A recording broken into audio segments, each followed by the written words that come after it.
Hey guys, so I am making my first makeup tutorial of this look here. Something similar that I posted to my Instagram and Facebook, and one of my friends, Martina, who had said, why don't you make a video of that look? So I am going to be replicating it. Can't remember exactly what I did because I can't even remember what I did this morning. But it's very similar, neutral, somewhat smoky eye, very simple skin, not a lot of contouring, and a pop on the lips. So I hope you guys like it, and hopefully you will stay in tune. Really watch me hopefully get a lot better at these videos. It's very weird for me to be hearing myself on tape and watching myself do my own makeup. But I hope I did at least an okay job, and I hope you guys stay in touch for more. Thanks guys. Alright, so the first step in recreating that look is to get my eyes primed. And what I use is the Urban Decay eyeshadow primer potion. I just use the original. You never see it. It goes under all my other eyeshadows, and it helps it stay on all day long. It does not crease. It does not rub off. I love this stuff. I always get the travel size. It lasts me months at a time, and I think it's $7. So I definitely think this is one of my go-tos. So I just take a little bit of that,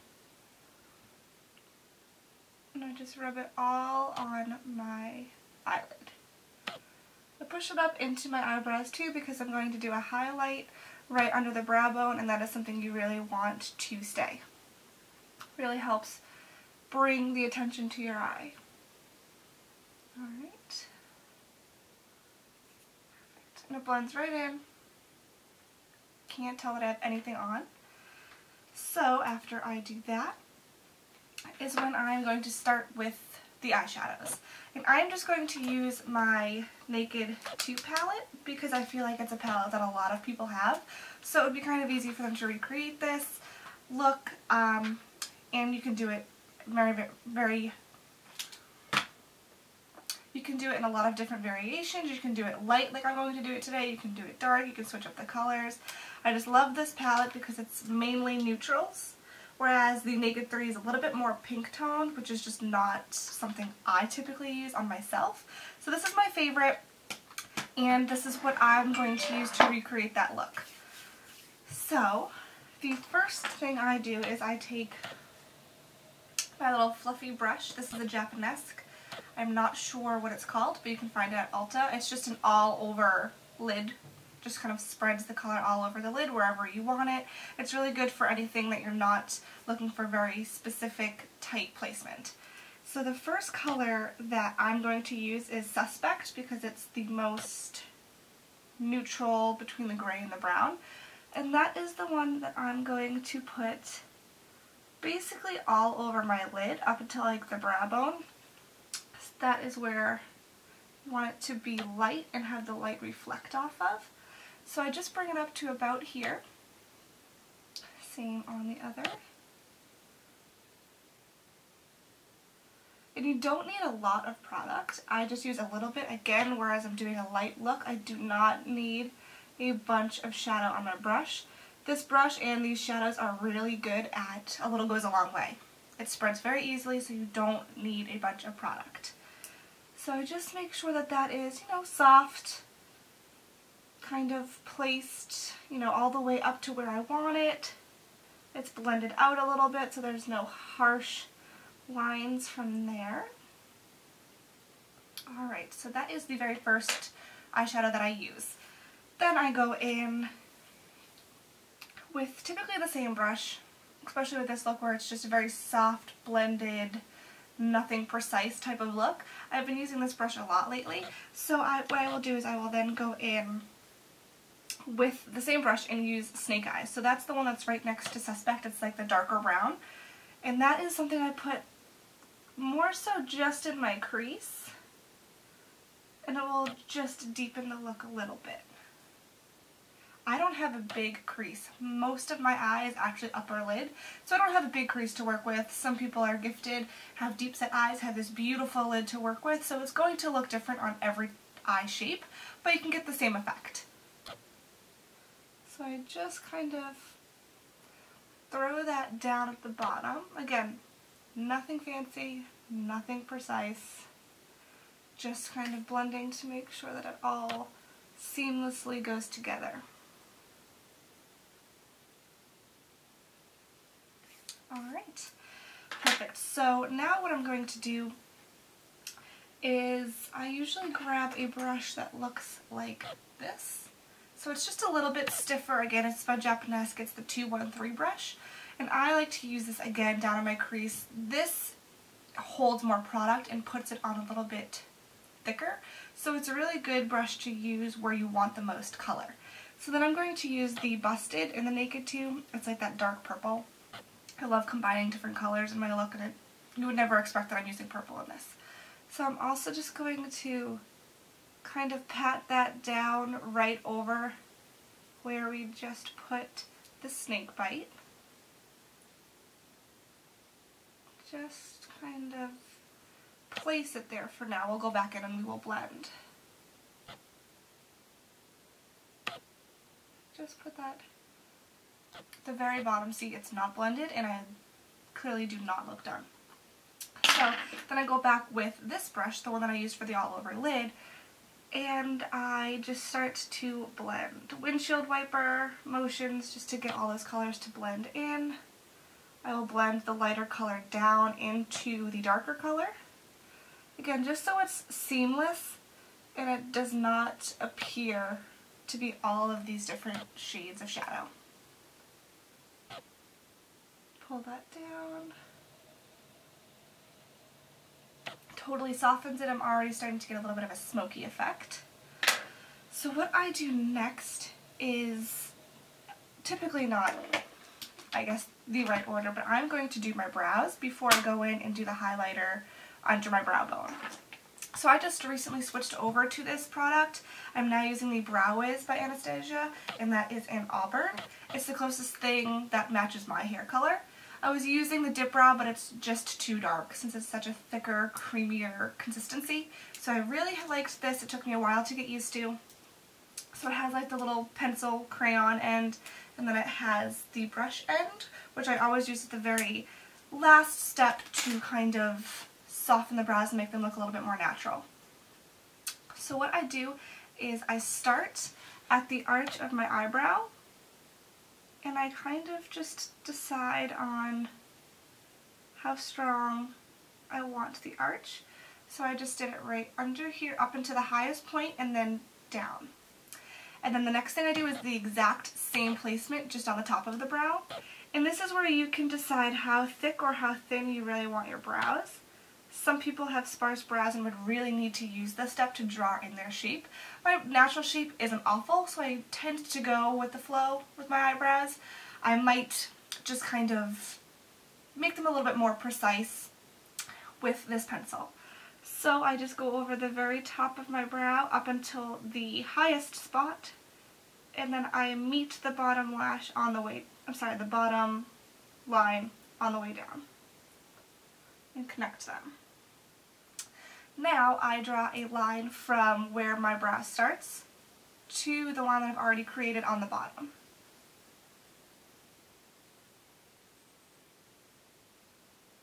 Just like that. And now again, I'm going to do the same thing on the top. I'm going to bring it down a little bit and connect it like that. So I'm starting to get the illusion of an outline. And then last but not least, I make my finishing line. I like a squared off brow. You don't have to do it this way. I just am very pinup inspired, and I love that squared off strong brow. So what I do is I literally just connect the lines and just do a line from the top to the bottom. And there's my outline. I'm just going over the top to perfect it. And so that is the shape that I have my brow. Next step, of course, is to fill it in. You just lightly use this and just little motions, and it gradually will color in. Again, you don't need to be super heavy-handed with this because the product does come out a lot on its own. So you just color within the lines. And that is my brow. So, like I said, I'm going to now use the brush tip because it just softens the kind of whole look of the brow. I don't want it to be super harsh. So what I do is I just brush my eyebrow hair up. And it kind of gets rid of any excess product, and at the very top part of the brow it makes it just look a little bit more natural. So voila, that is how my brows appear. And now I'm just going to repeat it on the other side, but you don't have to stick around for that. It takes me a little bit.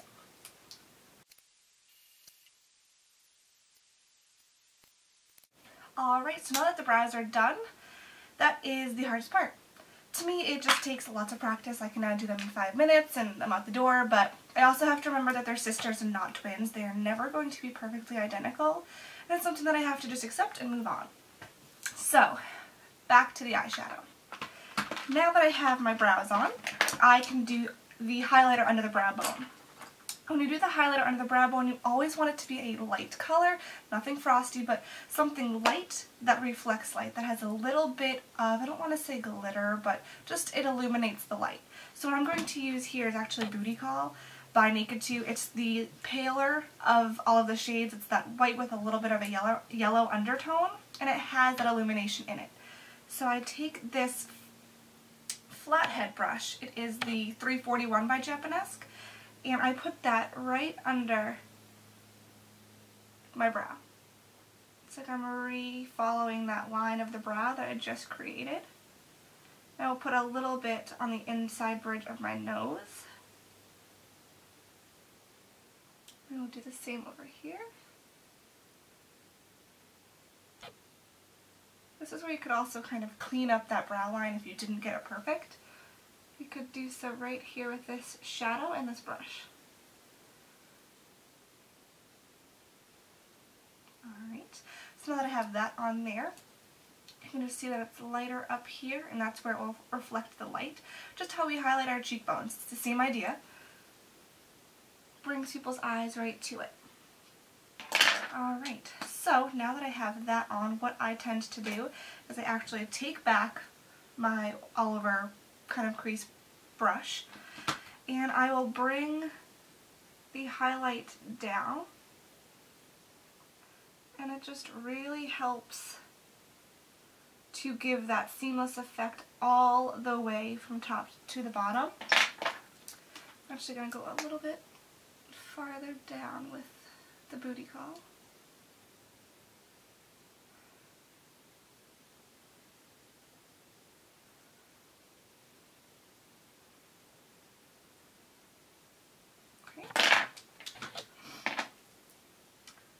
Again, always be blending.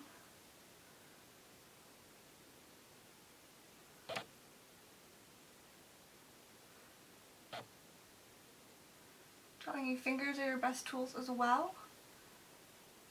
I will go all over, and it just completely softens the look. So it's basically not perfect yet, but seamless. There's no harsh lines from different shadow color to different shadow color. It all looks like it blends into one, and that's exactly what you want.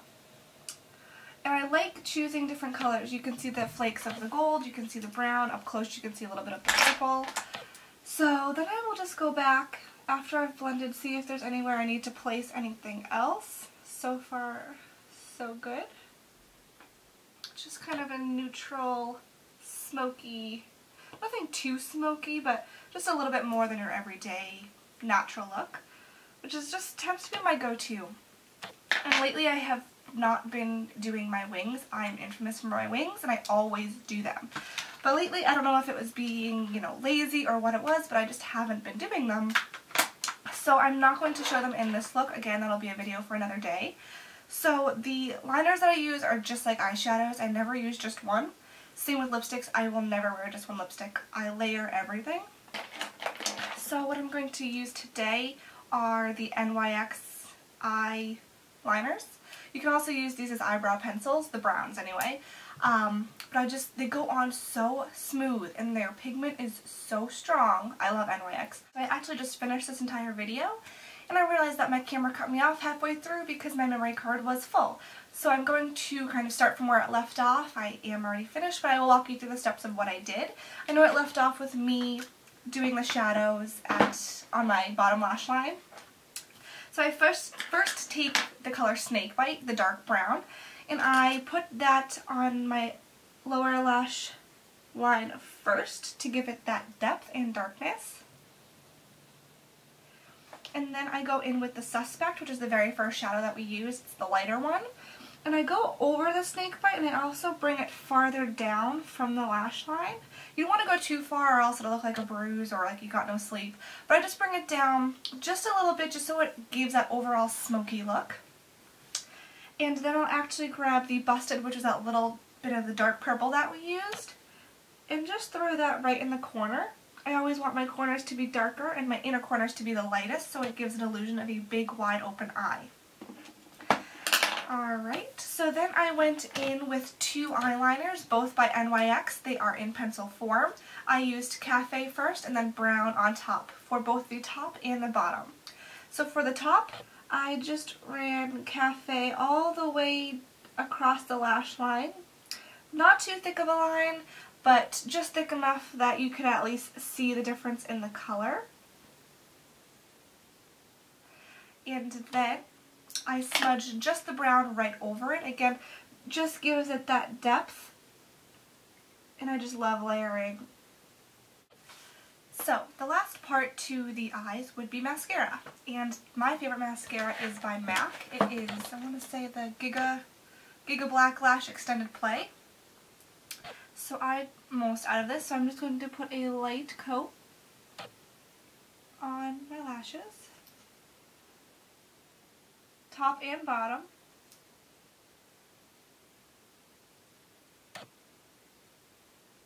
It really ties the eyes together.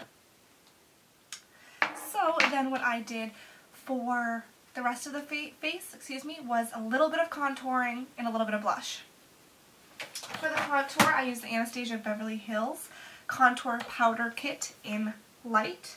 I used the lighter of the browns, and I placed it with an angled brush right along here. Very, very light. I used the Luminous Neutral right on top of it, right above it, high on the cheekbones under the eye as a highlight.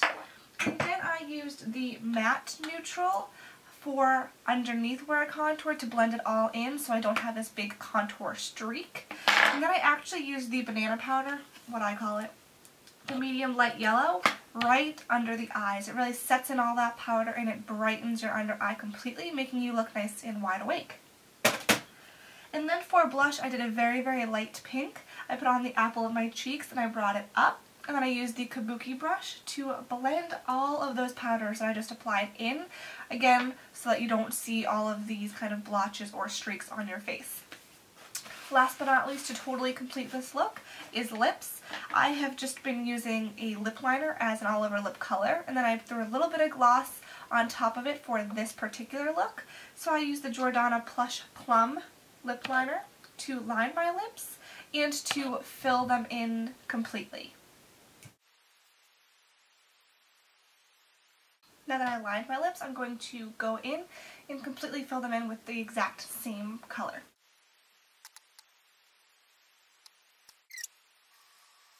I just love this color.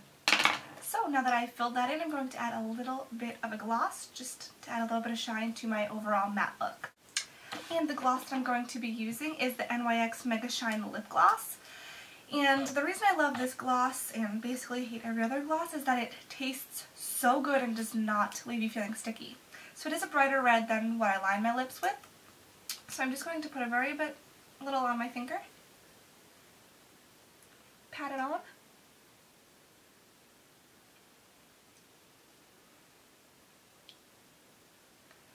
Tastes like cherry. And not like cherry medicine, but just delicious. Okay. And that is the lip. High shine. Since everything else is matte, it really brings the attention to the pop of color, your lips. And I never, ever, ever go anywhere without finishing my makeup off with the Urban Decay All Nighter Makeup Spray. This will keep your makeup on for a week straight. You can sleep in it, you can do anything you want. It will not go anywhere. So I hold it about 10 inches away from my face and do 5 to 6 sprays. It's a really cooling feeling. It feels really good going on your skin, and it will make sure that your makeup stays all day, all night. And it doesn't change the finish. It doesn't make it shiny, it doesn't make it dewy. It just settles in and really sets everything that you've just done. Well, I really hope you enjoyed my first makeup tutorial. I'm going to get better at it, I promise. So stay tuned for more. Thanks, guys.